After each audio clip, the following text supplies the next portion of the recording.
दोस्तों, बहुत समय पहले की बात है। एक छोटा सा राज्य था। उस राज्य का राजा बहुत खुशहाल था। उसके पास किसी चीज की कोई कमी नहीं थी। प्रजा भी अपने राजा का खूब आदर सत्कार किया करती थी। प्रजा अपने राजा से बहुत खुश थी, लेकिन आज कुछ ऐसा हुआ था जिससे राजा की नींद हराम हो चुकी थी। राजा बहुत दुविधा में था। उसे समझ नहीं आ रहा था कि आखिर वह अपने साम्राज्य को किस तरह से किसी और राजा के हाथों में सौंप दे, जिस साम्राज्य को हासिल करने के लिए उसने दिन रात एक कर दिया। कई लोगों को धोखा दिया, कई लोगों को पीड़ा दी, कई लोगों को कष्ट भी, कई प्रकार की राजनीति रच, कई प्रकार के षड्यंत्र। इतनी सारी मेहनत करने के बाद जब उसे राजा का सिंहासन प्राप्त हुआ है, उस सिंहासन को, उस साम्राज्य को वह अपने हाथों से किसी और को कैसे थमा दे। राजा को कुछ भी समझ नहीं आ रहा था कि वह क्या करे। वह बहुत चिंतित था, परेशान था, करवटें बदल रहा था, लेकिन उसे कोई तरीका सूझ नहीं रहा था। राजा यह बात बहुत अच्छी तरह से जानता था कि बात केवल मेरी नहीं है, इस पूरे साम्राज्य की है। राजा ध्यान करना जानता था। वह बार बार ध्यान करने का प्रयास भी कर रहा था ताकि वह शांत हो सके, उसका मन शांत हो सके और वह अपनी अंतरात्मा की आवाज सुन सके। उसने कई बार प्रयास किया, लेकिन हर बार उसे असफलता ही हाथ लगी। वह अपने मन की आवाज अर्थात अपनी अंतरात्मा की आवाज सुनने में असफल रहा, जिस कारण वह बहुत परेशान था, चिंतित था और बहुत दुविधा में था। वह समझ नहीं पा रहा था कि आखिर वह क्या फैसला करे, और उसके पास बहुत कम समय भी बचा हुआ था। केवल उसके पास आज रात का ही समय था। कल सुबह पड़ोसी राज्य उस पर आक्रमण कर देगा। यदि वह केवल अपने लिए फैसला करता है तो इस साम्राज्य के लाखों लोगों की जान पर बन सकती है, और यदि वह इस पूरे साम्राज्य के लिए सोचता है तो उसे पड़ोसी राज्य के राजा के सामने झुकना होगा, उनका सम्मान करना होगा और अपने हाथों इस साम्राज्य को उन्हें सौंपना होगा। राजा बेहद दुविधा में था, अत्यधिक परेशान था। आखिरकार वह अपने महल की छत पर पहुंचा, जहां ठंडी ठंडी हवाएं बह रहे थे। रात का समय था, चारों तरफ सन्नाटा था, खामोशी थी। राजा ने छत पर पहुंचकर आसमान की तरफ देखा। आसमान में एक पक्षी निडर होकर उड़ रहा था। अपनी ही मस्ती में, अपने ही अंदाज में उसे रोकने वाला कोई न था। उस पक्षी को देखकर राजा को यह एहसास हुआ कि जब तक कोई व्यक्ति अकेला होता है तब तक वह मस्त होता है, अपने में खोया हुआ होता है। उसे किसी प्रकार की कोई जिम्मेदारी नहीं उठानी पड़ती है। वह जब चाहे जैसा चाहे वैसा फैसला ले सकता है। लेकिन जब हमारे सर पर जिम्मेदारी आ जाती है तो फिर एक आदमी अपना अकेलापन, अपनी मस्ती, अपनी आजादी खो बैठता है, क्योंकि उसके सर पर जिम्मेदारियां हैं। उसे हर एक चीज देखनी है, समझनी है, और ऐसे बहुत से लोगों को सोच समझकर ही कोई निर्णय लेना है। काफी समय बीत चुका था और अब तक राजा ने कोई निर्णय नहीं लिया था। और जब राजा को कोई भी रास्ता नजर ना आया तो वह अपना घोड़ा लेकर अपने गुरु के आश्रम की ओर निकल पड़ा। राजा के गुरु भी बहुत सख्त थे। उन्होंने पहले से ही राजा को यह चेतावनी दे रखी थी कि जब तक कोई ऐसी दुविधा ना पड़े, जब तक तुम्हारे पर ऐसी कोई बड़ी समस्या ना पड़े कि तुम ही मेरी जरूरत पड़े, तब तक तुम यहां पर कभी मत आना। राजा अपना घोड़ा लेकर आश्रम पहुंचा। वहां पर जब उसने देखा तो उसकी गुरु ध्यान में लीन थे। वह अपने गुरु के ध्यान को भंग नहीं करना चाहता था। अपने गुरु को ध्यान में देख उसके मन में एक बार फिर से द्वंद्व युद्ध चालू हो गया। उसका एक मन कहता कि गुरु को ध्यान से बाहर लाभ, तभी वहीं पर उसका दूसरा मन कहता, नहीं, यदि गुरु को ध्यान से बाहर लाया गया तो यह उचित नहीं होगा। गुरु क्रोधित हो जाएंगे और फिर उसके बाद क्या होगा यह कोई नहीं जानता है। वह द्वार पर खड़े होकर यह सब सोच ही रहा था। तभी तक आश्रम से आवाज आई कि राजन, तुम दरवाजे पर खड़े होकर क्या कर रहे भीतरा? राजा आश्रम के भीतर गया और उन गुरु को प्रणाम करके कहता है, गुरुदेव, आप तो मेरे मन की बातें भली भांति जानते हैं। आपको यह भी पता होगा कि आज मैं क्यों यहां पर आया हूं और किस बात से मैं चिंतित हूं। चिंता के कारण मुझे नींद नहीं आ रही। आप ही बताइए, मैं क्या करूं? मैं किस तरह से कोई एक निर्णय लूं? मैं किस तरह से अपनी अंतरात्मा की आवाज सुनूं जिससे मैं निर्णय लेने में सफल होता? किस तरह से मैं एक सफल निर्णय लूं और किस तरह से मैं अपने साम्राज्य को बचा पाऊंगा? राजा की हर बात सुनकर कुलगुरु मुस्कुराने लगे और राजा से कहते हैं, हे राजन, हर इंसान के दो मन होते हैं। एक मन उसे कोई काम करने के लिए प्रेरित करता है तो दूसरा मन उसी काम को टालने का प्रयास करता है, उस काम से पीछा छुड़ाने का प्रयास करता है। और इन्हीं दोनों मन के बीच में हम फंसकर रह जाते हैं। हम किसी एक तरफ निर्णय नहीं ले पाते, हम किसी एक दिशा की तरफ नहीं बढ़ पाते। और ऐसे समय पर हमारे मन में सवाल उत्पन्न होने लगते हैं कि जो फैसला हम लेने जा रहे हैं, क्या वह सही है या फिर गलत। ऐसी स्थिति हमेशा आधी अधूरी हो जाती है और वह हमें अपने पूरे जीवन भर पछताने के लिए मजबूर कर देती है।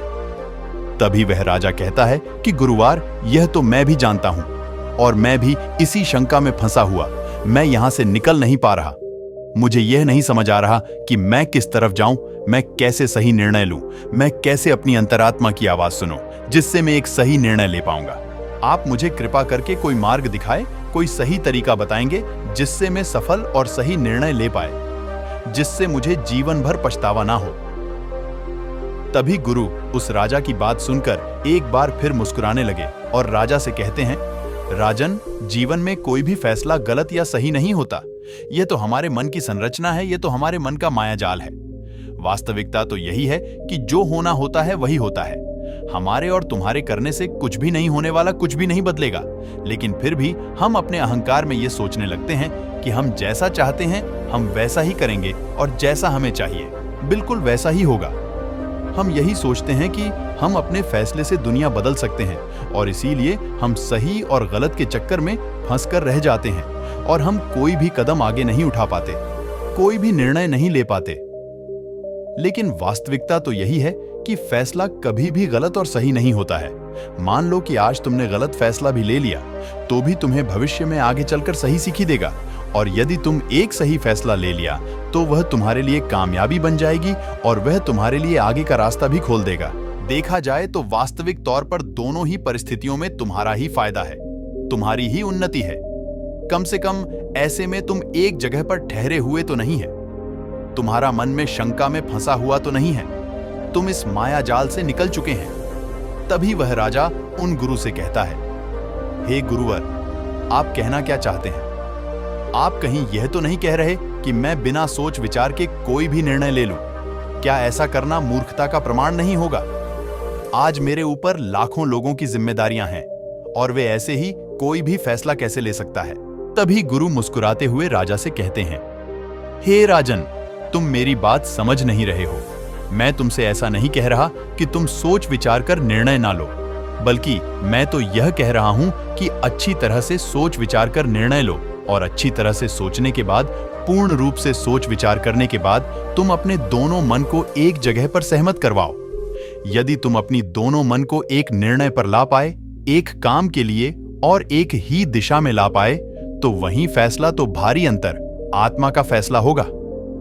तुमने कई बार यह अनुभव तो किया ही होगा कि किसी काम में तुम्हारा मन तो लग रहा है लेकिन बुद्धि तुम्हारा साथ नहीं दे रही, बुद्धि तुम्हारा पल पल विरोध कर रही है। और ऐसी परिस्थिति में हमारे मन और हमारी बुद्धि के बीच युद्ध चल रहा होता है। लेकिन यहां पर समझने वाली बात यह है कि जो बातें तुम्हारे मन से उठ रही हैं, वही बात तुम्हें सही रास्ते पर ले जाना चाहती है। वहीं पर तुम्हारी बुद्धि तर्क वितर्क करके उस रास्ते को साफ करना चाहती है, सभी प्रश्नों का निवारण करना चाहती है। जैसे मान लो कि तुम एक पहाड़ी पर जाना चाहते हो जहां पर तुम्हें यह पता चला है कि वहां ढेर सारा सोना है, लेकिन इसके लिए तुम्हें घने जंगलों से होकर गुजरना होगा।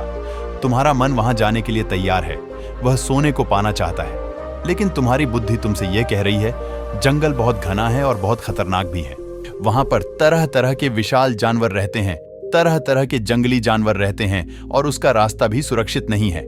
वहां पर चोर डाकू लुटेरे भी हो सकते हैं, पर पता नहीं वहां पर रास्ते में कुछ खाने पीने को मिलेगा या नहीं मिलेगा। और तो और हमारी जान को खतरा भी हो सकता है कि सारे प्रश्न हमारी बुद्धि खड़ी करती है। लेकिन इसका अर्थ यह नहीं कि तुम्हारी बुद्धि तुम्हें रोकने का प्रयास कर रही है, बल्कि वह तुम्हें सतर्क कर रही है। और जब तक तुम अपनी बुद्धि के सवालों का निवारण कर लो, तब तक आगे बढ़ना मूर्खता का प्रमाण ही होगा। ऐसे रास्ते पर जाने से पहले तुम्हें अपने खाने पीने की सामग्री का इस्तेमाल करना होगा। उसके बाद सुरक्षा के लिए कुछ हथियार और कुछ सैनिकों को भी साथ लेना होगा। और जब तुम्हारी बुद्धि पूरी तरह से संतुष्ट हो जाए, जब उसके सभी सवालों का निवारण तुम कर लो, तब तुम आगे बढ़ सकते हो, क्योंकि अब तुम्हारी बुद्धि के सभी सवालों का निवारण हो चुका है। लेकिन कुछ ऐसे लोग भी होते हैं जिन्हें पता होता है कि उस पहाड़ी पर खजाना है, लेकिन फिर भी और वह यह भी जानते हैं कि रास्ता बड़ा कठिन है, लेकिन वह अपनी यात्रा कभी शुरू ही नहीं करते हैं। यह बात और है कि हो सकता है कि तुम्हें वहां पर पहुंचकर कोई खजाना ना मिले और तुम्हें वहां से खाली हाथ ही लौटना पड़ा। लेकिन तुम्हें इस सत्य को भी जान लेना आवश्यक है कि जो होना होता है वही होता है उसका आप सोचकर कि कोई मतलब नहीं। तुमने तो अपनी पूरी कोशिश की है, तुमने अपना पूरा प्रयास लगा दिया था, लेकिन इसके बाद भी तुम्हें सफलता न मिले तो इसका अर्थ यही है कि वहां पर तुम्हारे लिए जो होना था वही हुआ है। उसका अफसोस करके कोई अर्थ नहीं, लेकिन उसे यूं ही जाने भी नहीं देना चाहिए। उस हार से, उस अनुभव से हमें कुछ सीखना चाहिए, उसे सीख लेनी चाहिए और उसके बाद तुम्हें अपनी कोशिशों को और भी ज्यादा बेहतर बनाना चाहिए। सिर्फ इसी चीज पर काम करना चाहिए, ना कि व्यर्थ बैठकर पश्चाताप करना चाहिए, अफसोस करना चाहिए। मैं तो तुम्हें बस यही समझाना चाहता हूँ कि अंतरात्मा की आवाज हमें तब सुनाई देती है जब हमारा मन और हमारी बुद्धि दोनों एक बात पर पूर्ण रूप से सहमत हो जाते हैं।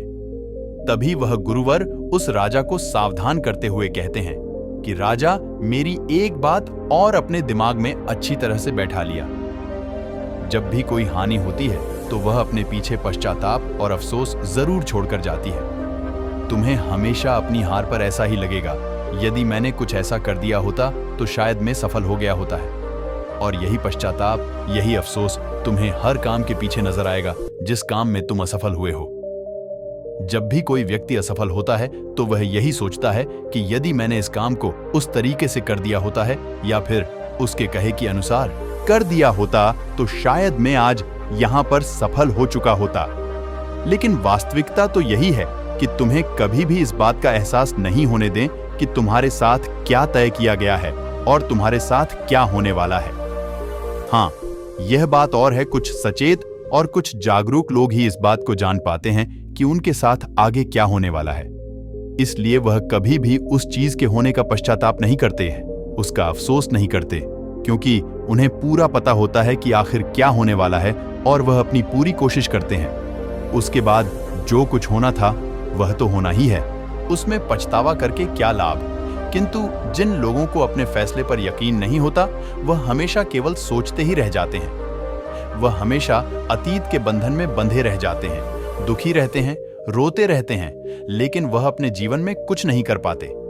लेकिन एक बुद्धिमान व्यक्ति यह भली भांति जानता है कि अतीत को बदला नहीं जा सकता है, उसे सीख जरूर ली जा सकती है, लेकिन उस पर बैठकर अफसोस करना व्यर्थ है।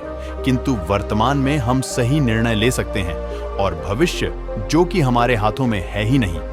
इसके बाद उन गुरु ने राजा को वहां से जाने का आदेश दे दिया और वह वापस से ध्यान में लीन हो गए। और गुरु की सारी बातें सुनकर राजा के मन में जो द्वंद्व युद्ध चल रहा था वह पूरी तरह से शांत हो चुका था। राजा वापस लौटा और उसने शांतिपूर्वक अपने मन और अपनी बुद्धि को एक ही निर्णय पर सहमत करवाया, और वह था कि हम युद्ध लड़ेंगे। जब राजा के मन से यह निर्णय उठा तो उसकी बुद्धि ने उसके सामने कई प्रकार के सवाल उत्पन्न कर दिए, जैसे कि हमारी सेना बहुत छोटी है, हम उनके सामने टिक नहीं पाएंगे, और पड़ोसी राज्य के पास एक विशाल सेना है जो हमें चुटकियों में मसल सकती है। उनके पास तरह तरह के हथियार हैं और लड़ने का कौशल भी है, और ऐसे ही कई प्रकार के सवाल उसकी बुद्धि उससे कर रही थी। उन सभी प्रश्नों का जवाब देते हुए राजा आगे बढ़ता चला गया और वह इसी निर्णय पर पहुंचा कि हम युद्ध लड़ेंगे। यदि हम सही रणनीति से हम छोटी सेना के साथ ही उन्हें हरा सकते हैं। इसके बाद वो राजा चैन की नींद सो गया और अगली सुबह उसने अपने सेनापति को आदेश दिया कि हम युद्ध लड़ेंगे, सेना को तैयार करो। सेनापति ने राजा की आज्ञा का पालन किया। दोनों ही राज्य में घमासान युद्ध हुआ।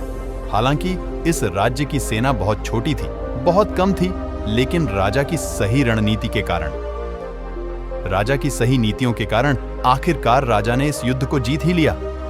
दोस्तों, उम्मीद है कि आपने आज की इस वीडियो से जरूर कुछ न कुछ सीखा होगा। इस वीडियो को लाइक और अपने दोस्तों के साथ शेयर करना ना भूलें।